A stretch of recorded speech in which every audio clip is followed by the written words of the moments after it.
திகார் சிறையில் இருக்கக்கூடிய டெல்லி முதலமைச்சர் அரவிந்த் கெஜ்ரிவாலுடைய உயிருக்கு ஆபத்துன்னு ஆத்மி மினிஸ்டர் பரபரப்பான ஒரு குற்றச்சாட்டை முன்வைக்கிறாங்க. உண்மையிலே திகார் ஜெயிலில் அரவிந்த் கெஜ்ரிவாலுக்கு என்ன நடந்துகிட்டு இருக்கு, ஏன் இந்த குற்றச்சாட்டை திடீர்னு நேற்று முன் வச்சிருக்காங்க?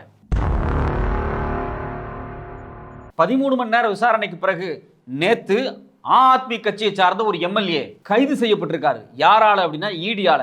அவர் மேல இருக்கக்கூடிய வழக்கு என்ன, நேத்து விசாரணையில என்ன நடந்துச்சு, எதுக்காக திடீர்னு நேத்து இரவு அவர் கைது செய்யப்பட்டார்? வணக்கம், இது சத்யராஜின் நேர்பட கேள்.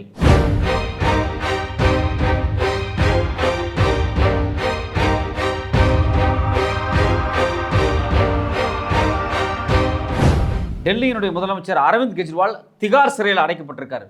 அவர் மேல இருக்கக்கூடிய குற்றச்சாட்டு, அவர் மேல இருக்கக்கூடிய வழக்கு என்ன அப்படின்னா, டெல்லியில மதுபான கொள்கைகள் குறித்து சில எக்ஸைஸ் பாலிசிஸ் கொண்டு வந்திருக்காங்க. அந்த பாலிசிஸ்ல முறைகேடு நடந்திருக்குன்னு சொல்லி அவரை கைது பண்ணி இடி சிறைக்கு அனுப்பிச்சிருக்காங்க.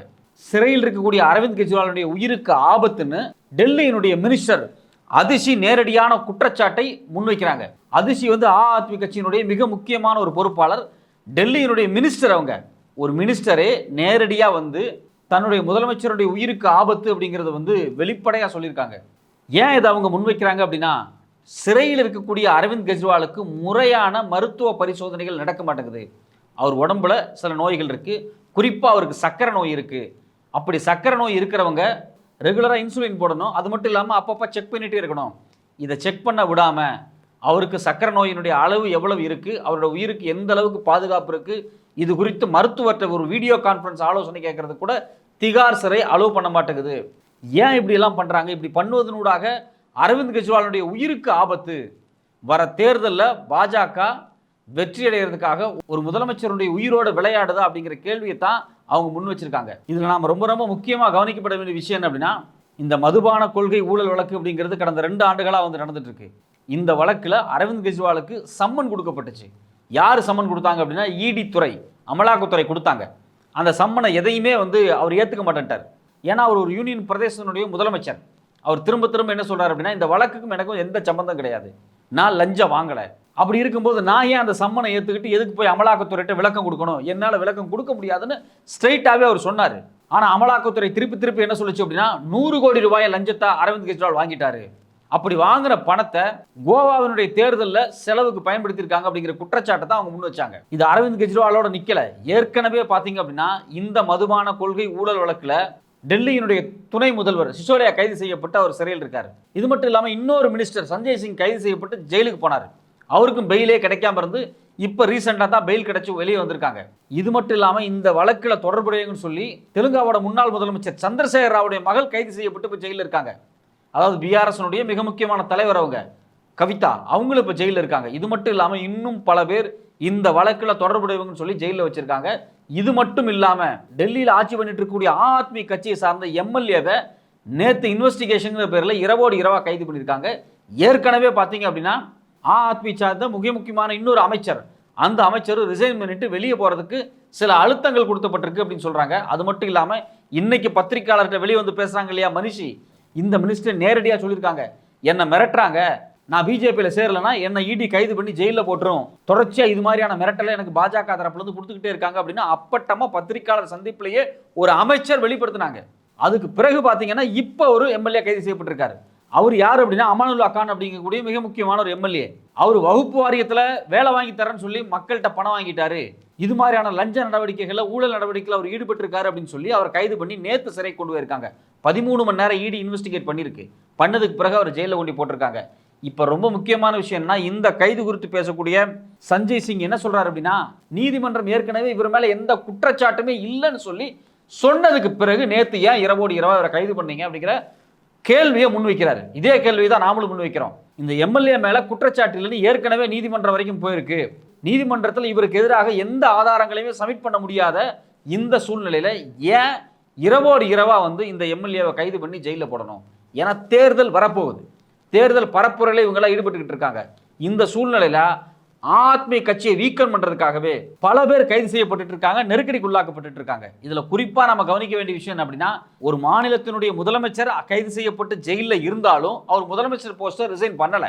அவரு ஜெயிலில் இருந்துகிட்டே, அதாவது திகார் ஜெயிலில் இருந்துகிட்டே அரவிந்த் கெஜ்ரிவால் டெல்லியினுடைய ஆட்சி அதிகாரத்தை நடத்திட்டு வர்றாரு.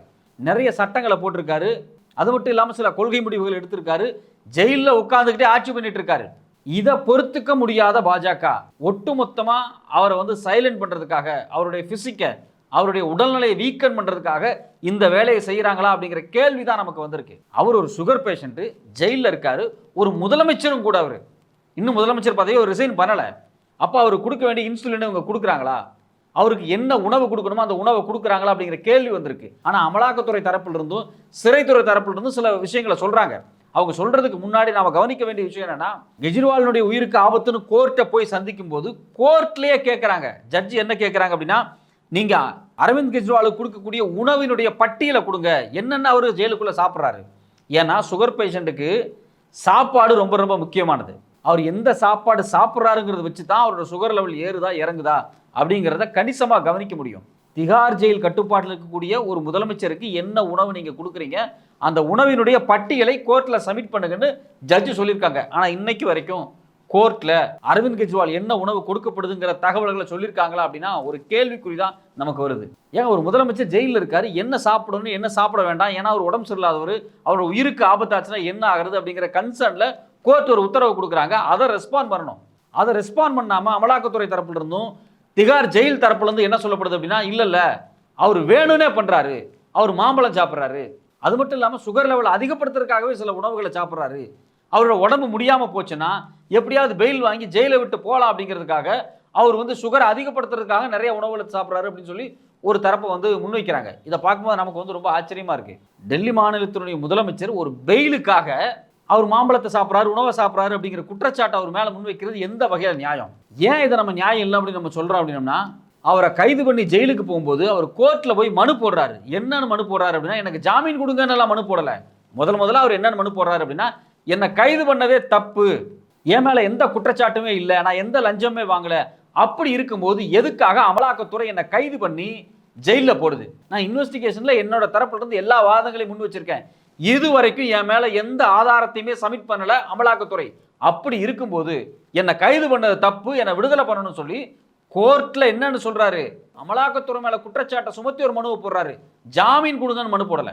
அந்த மனு நிராகரிக்கப்பட்டு டெல்லி ஹைகோர்ட் சொல்லுது, இல்ல உங்க மேல குற்றச்சாட்டு இருக்கு, உங்க மேல வந்து லஞ்சம் வாங்கினதுக்கான ஆதாரம் எல்லாம் இருக்கு அப்படின்னு சொல்லி கோர்ட் சொல்லி அரவிந்த் கெஜ்ரிவாலுடைய மனுவை நிராகரிச்சதுக்கு பிறகு இப்போ ஒரு உச்சநீதிமன்றத்துக்கு போயிருக்காரு.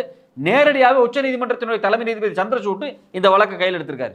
அதுக்கு பிறகுதான் பாத்தீங்கன்னா இப்போ ஜாமீன் கேட்டு மனு போட்டிருக்காரு. அப்போ உண்மையிலேயே அரவிந்த் கெஜ்ரிவாலுக்கு ஜாமீன் தான் வேணும் அப்படின்னா இந்த 15-20 நாள் காலகட்டத்தை அவர் எதுக்காக எக்ஸ்டெண்ட் பண்ணிருக்க போறாரு? ஜெயிலுக்கு வந்த அடுத்த நாளே எனக்கு ஜாமீன் வேணும் அப்படின்னு சொல்லி ஒரு மனு போட்டிருந்திருக்கலாம். அந்த மனு முதல் முறையாக விசாரணைக்கு உட்படுத்திருக்கப்பட்டிருக்கலாம். அதை டெல்லி கோர்ட் நிராகரிச்சிருந்தாலும் பிறகு உச்சநீதிமன்றத்துக்கு போய் எப்படி இருந்தாலும் ஜாமீனை வாங்கியிருக்க முடியும்.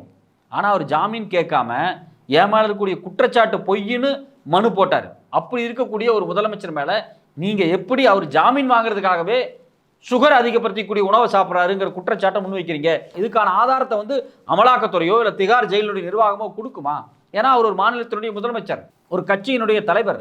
ஆத்மி கட்சி டெல்லியும் ஆட்சி பண்ணிட்டு இருக்கு, பஞ்சாபையும் ஆட்சி பண்ணிட்டு இருக்கு. அது மட்டும் இல்லாமல் பார்த்தீங்கன்னா கோவாலே அவங்களுக்கு செல்வாக்கு இருக்கு. இந்தியாவில் சில மாநிலங்களில் ஆத்மிக்கு கணிசமான ஆதரவு இருக்கு.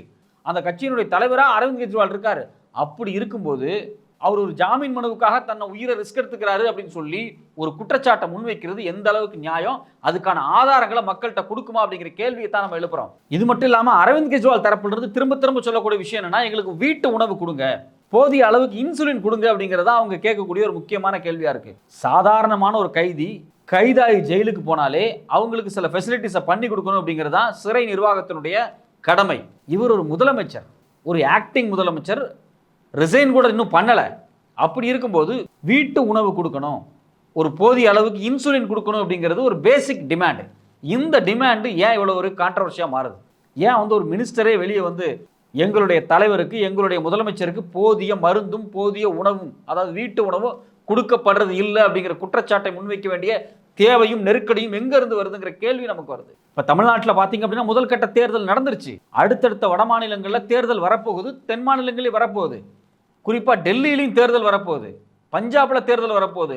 அங்க கணிசமான அரசியல் ரோலை பிளே பண்றது ஆத்மி கட்சி. குறிப்பா அரவிந்த் கெஜ்ரிவால் வெளியே இருந்தார் அப்படின்னா இந்த தேர்தல் பிரச்சாரத்தை மேற்கொள்வாரு, ஆத்மிக்கு ஒரு கணிசமான ஓட்டு கிடைக்கும், இந்த ஓட்டு பாஜகவுக்கு ஒரு மிகப்பெரிய பின்னடைவா போகுங்கிறதுக்காகவே அவருக்கு ஜாமீன் கொடுக்காம, அவரை வெளியே விடாம, பிரச்சாரத்துக்கு விடாம, அவரை உள்ளேயே முடக்கி வச்சிருக்காங்கிற குற்றச்சாட்டை தான் தொடர்ச்சியா அந்த கட்சி முன் வச்சுக்கிட்டே இருக்கு. தேர்தல் அப்படிங்கிறது ஒரு ஜனநாயக பூர்வமான விஷயம். தேர்தல் தேதி அறிவிக்கப்பட்டதுக்கு பிறகு, பிரச்சாரங்கள் துவங்கப்பட்டதுக்கு பிறகு ஒரு மினிஸ்டரை கைது பண்றது, ஒரு முதலமைச்சரை கைது பண்றது, ஒரு எம்எல்ஏவை கைது பண்றது, குறிப்பா ஒரு கட்சியை மையமா வச்சு அந்த கட்சியை கார்னர் பண்றதுக்கான இவ்வளவு வேலைகள் ஏன் நடக்குது? இதுக்கு பின்னாடி ஒரு மிகப்பெரிய சதி இருக்கு அப்படிங்கிற அடிப்படையான கேள்விதான் நமக்கு வருது. தேர்தல் வந்துருச்சுங்க, தமிழ்நாட்டில் தேர்தல் முடிஞ்சிச்சு, வட இந்தியா முழுக்க தேர்தல் வரப்போகுது. வட இந்தியாவில் கணிசமான ஓட்டு பெறக்கூடிய முக்கியமான கட்சியான ஆத்மி முடக்க வேண்டிய தேவை எங்கிருந்து வருது? அவர் மேல மதுபான ஊழல் குற்றச்சாட்டு இருக்கு அப்படின்னு சொல்லி தான் அவங்களை கைது பண்றாங்க. அது உண்மையோ பொய்யோ அதை முடிவு பண்ண வேண்டியது உச்சநீதிமன்றம். அது வரைக்கும் ஜாமீன் கொடுத்து அவர் வெளியே விடலாம்.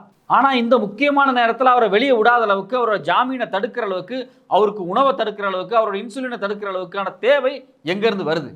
உண்மையிலே தேர்தல் வந்து இப்போ ஃபேரா நடக்குதா அப்படிங்கிற கேள்வி தான் நமக்கு வருது. ஒரு விளையாட்டு மைதானத்தில் விளையாடக்கூடிய 2 பிளேயர் இருக்காங்க அப்படின்னா, ஒருத்தனை காலை கட்டிட்டு விளையாட சொல்றது எந்த அளவுக்கு நியாயம்? அரவிந்த் கெஜ்ரிவால் மேல சுமத்தப்பட்ட குற்றச்சாட்டு உண்மையா பொய்யா அப்படிங்கிறது தேர்தல் ரிசல்ட்டுக்கு பிறகு முடிவாக்கப்பட வேண்டிய விஷயம் அது. ஆனா இப்ப எமர்ஜென்சியா தேர்தல், பாஜக அரசு ஒரு காபந்து அரசு. ஒரு காபந்து அரசு இவ்வளவு நெருக்கடியாக ஒரு மாநிலத்தில் முதலமைச்சரை கூப்பிட்டு உள்ள வச்சுட்டு தேர்தலை நடத்தணும் அப்படிங்கிறது ஜனநாயகமா அப்படிங்கிற கேள்விதான் நமக்கு எழுந்திருக்கு.